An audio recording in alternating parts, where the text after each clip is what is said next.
The bet kicks off with Nolan and Lopez pulling over a driver who bizarrely threatens to unleash his bees on them. He speeds off, leaving them puzzled and brushing off the encounter. The next morning, Nolan and Russo chat about his house plans, and she jokingly brings up their living situation, stirring a bit of tension between them. Meanwhile, West and Lopez are in a disagreement of their own. She's upset that he hasn't told his mother about her. At roll call, Gray announces that the day's mission is to hit locations known for felony activity, and West is assigned to partner with Officer Smitty.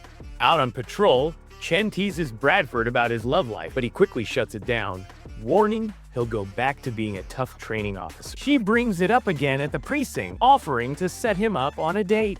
They make a bet. If she finds him a date, she gets to wear short sleeves. If she fails, she has to endure intense training. Later, Chen bumps into her friend Rachel Hall, played by Jasmine Matthews, and convinces her to go out with Bradford to help her win the bet. Chen and West end up on a stakeout during the date, where West spills the details of the bet to Rachel. She flips the situation, agreeing to help Bradford win the bet. All he needs to do is set up a meeting with his commander, and in exchange, she'll slap him to make it look real. Lopez and Nolan open up to each other about their relationship issues while pulling over at a sketchy corner known for drug deals. They arrest a buyer, Chaz Buckman, Seamus Deaver, who turns out to be a close associate of Councilwoman Langston. He tries to use his connections to walk free, but Nolan calls his bluff by phoning the Councilwoman's office, which causes Buckman to cave and surrender.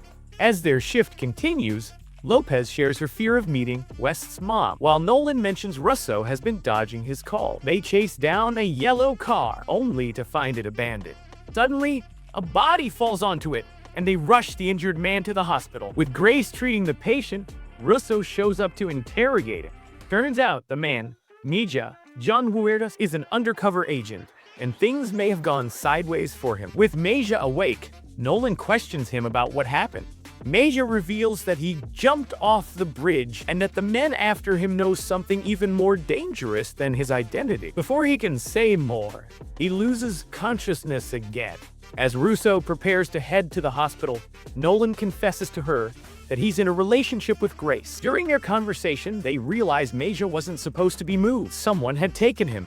Nolan gives chase through the hospital and manages to stop the fake nurse in the basement. He follows the trail of Maja's blood to the morgue, where Maja is being tortured for information.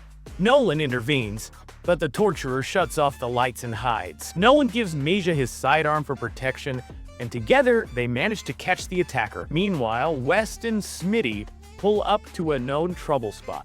Smitty suggests they just stay there until the end of their shift, which frustrates West. He insists they approach the group of men and begins frisking them for violating parole. One of them runs, and West gives chase.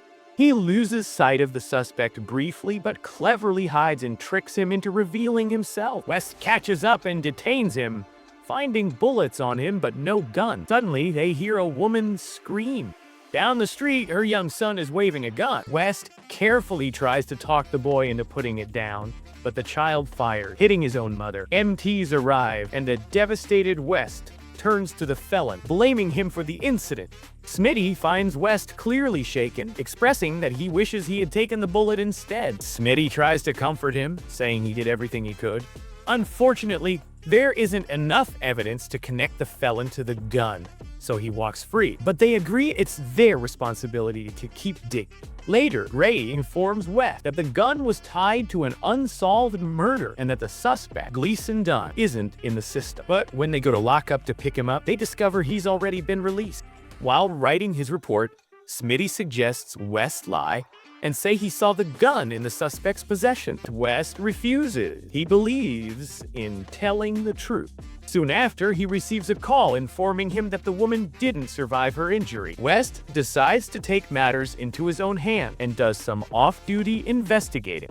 He tracks down one of Gleason's earlier associates and threatens to make his life miserable if he doesn't help. The tactic works. With Chen's help, West finds Gleason and gets him off the streets before he can ruin another family's life. Meanwhile, Wesley opens up to Lopez, admitting that his family is extremely wealthy and that he's always felt embarrassed about it. But Lopez ends up connecting easily with his mother, bonding over their shared frustration with Wes's strong-willed personality.